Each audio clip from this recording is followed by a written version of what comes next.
안녕하세요. 지식머니입니다.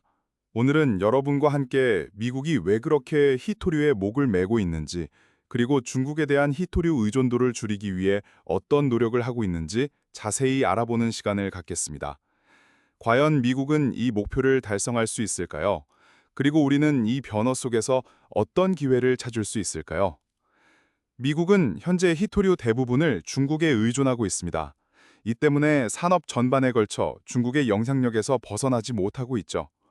하지만 도널드 트럼프 2기 행정부가 들어서면서 희토류 자립화 정책에 더욱 박차를 가하고 있습니다. 이는 단순한 경제 문제를 넘어 국가 안보와도 직결되는 중요한 사안입니다. 그렇다면 현재 미국의 희토류 개발은 어느 정도 수준일까요? 2023년 기준으로 미국은 전 세계 희토류 생산량의 12.29%를 차지하며 꾸준히 생산량을 늘리고 있습니다. 1985년까지 세계 최대 생산국이었던 과거의 영광을 되찾으려는 움직임이 보이시나요?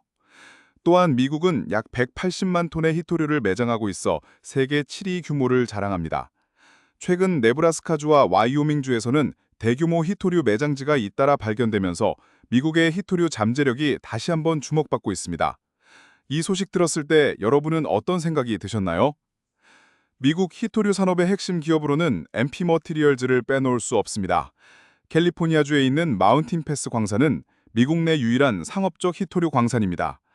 특히 2025년 7월에는 미국 국방부가 4억 달러를 투자해 MP 머티리얼즈의 지분 15%를 인수하면서 최대 주주가 된다고 합니다. 국방부가 직접 나선다는 건 그만큼 희토류가 중요하다고 판단했다는 의미겠죠?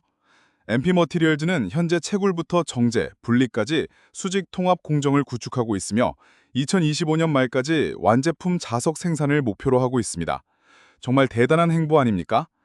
또 다른 주요 기업인 USA 레어어스도 오클라호마주 스틸워터에 네오디뮴 자석 생산 공장을 건설 중인데요. 2026년 초 가동을 시작할 예정이라고 합니다. 이들은 장기적으로 광산에서 자석까지 완전한 공급망 구축을 목표로 하고 있습니다. 미국 정부의 지원은 정말 전방위적입니다. 트럼프 대통령은 2025년 3월에 희토류 및 핵심 광물 관련 허가 절차를 간소화하고 연방정부의 금융 지원을 확대하는 행정명령에 서명했습니다. 국방부는 MP 머티리얼즈에 대한 투자뿐만 아니라 향후 10년간 시장 가격의 거의 2배에 달하는 최저 가격을 보장해 주기로 했습니다. 이는 중국의 낮은 가격 경쟁력에 맞서 미국 기업들의 투자를 유인하기 위한 강력한 조치입니다. 여러분이 정부라면 어떤 방식으로 지원을 했을 것 같으세요? 이외에도 2018년 이후 미국 국방부는 희토류 공급망 안보 강화를 위해 총 4억 5천만 달러를 투자했고 다양한 기업들에게 보조금과 세제 혜택을 제공하고 있습니다. 미국은 앞으로 희토류 생산 역량을 대폭 확대할 계획입니다.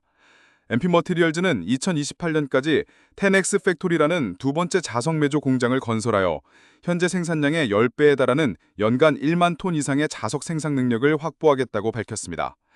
크리티컬 메탈즈 역시 그린란드 템브리지 프로젝트를 통해 2026년부터 연간 8만 5천 톤의 희토류 정광을 생산할 계획입니다. 단순히 생산량을 늘리는 것뿐만 아니라 기술 혁신과 대체 소재 개발에도 적극적으로 투자하고 있습니다. 미네소타 대학교의 지안황 교수가 개발한 질화철 자석 기술은 희토류를 전혀 사용하지 않고도 강력한 자석을 매주할 수 있는 혁신적인 기술로 주목받고 있습니다. 이 기술이 상용화되면 희토류 의존도를 획기적으로 낮출 수 있겠죠. 재사용 기술 개발도 활발합니다. 텍사스 A&M 대학교는 폐전자제품에서 희토류를 효율적으로 회수할 수 있는 기술을 개발 중이며 심지어 애플은 MP 머티리얼즈와 5억 달러 규모의 재사용 희토류 공급 계약을 체결했습니다. 이렇게 재사용을 통해 희토류를 얻는 방법, 정말 똑똑한 아이디어 아닌가요? 미국은 자국 내 생산 확대와 함께 동맹국과의 협력을 통한 공급망 다변화도 추진하고 있습니다. 한국, 호주, 캐나다, 일본 등 10개국이 참여하는 광물 안보 파트너십이 대표적입니다.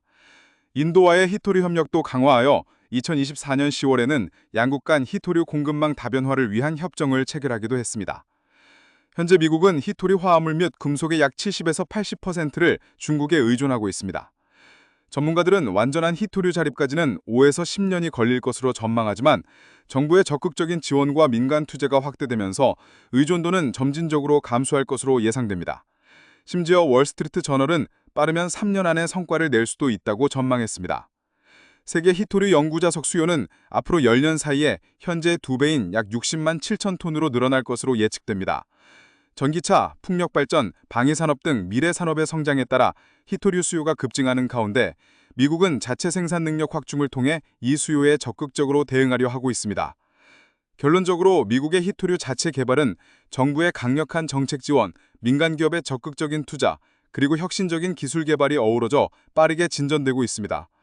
완전한 중국 의존도 탈피까지는 시간이 필요하겠지만 앞으로 5에서 10년 내에 상당한 자립 능력을 확보할 수 있을 것으로 보입니다. 특히 재사용 기술과 대체 소재 개발이 성공한다면 중국의 히토류 지배력을 크게 약화시킬 수 있을 것으로 기대됩니다. 미국이 히토류 자립을 이뤄낸다면 전 세계 산업 지형에 어떤 변화가 찾아올까요? 여러분의 생각은 어떠신가요? 댓글로 자유롭게 의견을 남겨주세요. 오늘 영상이 유익하셨다면 구독과 좋아요, 알림 설정 잊지 마세요. 지금까지 지식몬이었습니다. 감사합니다.